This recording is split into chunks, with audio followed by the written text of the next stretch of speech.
everybody, welcome back to Messy Vegan Baker. I'm Christina, and today is day 12 of 12. Yay! We reached the end.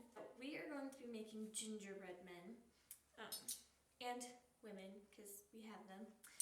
I am using another recipe from Minimalist Baker. I looked it up on her blog because, again, I've never made these, at least not that I remember. And she has really good recipes that always seem to turn out. However, her version is gluten-free, and I don't have any of that gluten-free flour and stuff. We're just going to use regular flour. Also, her recipe calls for almond butter, which I don't have, so instead of using that, we're just going to double the butter. So instead of a 1/4 cup of butter, we're going to do a 1/2 cup. I'm using the Earth Balance kind because it has, I don't know, that's just the best one I found for baking. It does what butter does, and it's just really nice. Also, they make it in sticks, which is so convenient because you don't have to like scoop it out at the top. I think that's it. Without further ado, let's get going. I have everything measured out except for the flour, but that's okay. This recipe oddly says to just put all of these ingredients in and mix it and then put the flour in.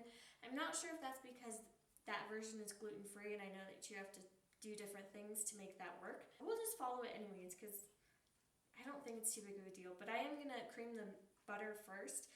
Alright, that seems creamed enough. Now we're going to add our brown sugar, and then I kind of want to add the sugars, mix it a little bit, and then add the rest, just because that's what we normally do. So we're going to just do that. Now we're just going to add all the beautiful spices in there, and the flaxseed egg. Okay, it's looking kind of weird and clumpy, but pretty good.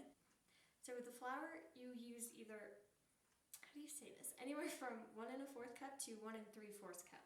So we're gonna add a 1 1/4 and then mix it and see if we need more. The dough's looking pretty good. I'm not sure.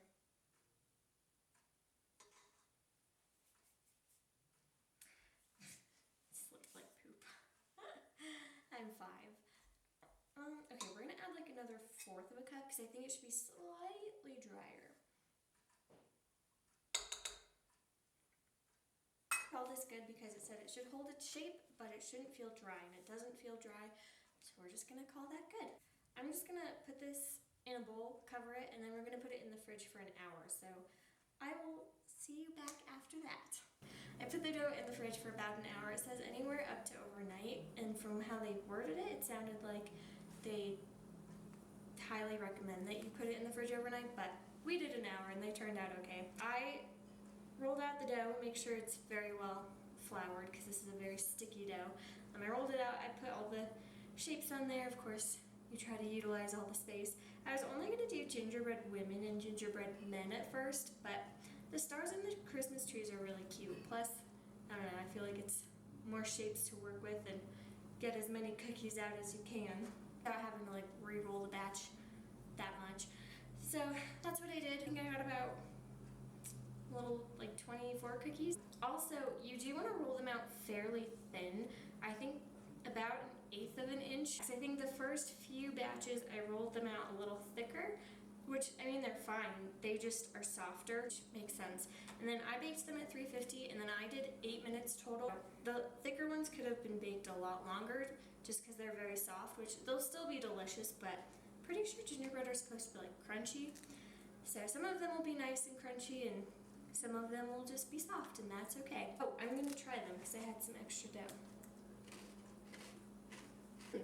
That's really good. I personally might add a little bit more spices, but I also kind of like cookies that kind of punch you in the mouth with flavor. But this one's really good, so I will leave the link to the recipe down below. Overall, I'm really impressed. They do grow or expand when you cook them more than the sugar cookies, but they're still a cute shape.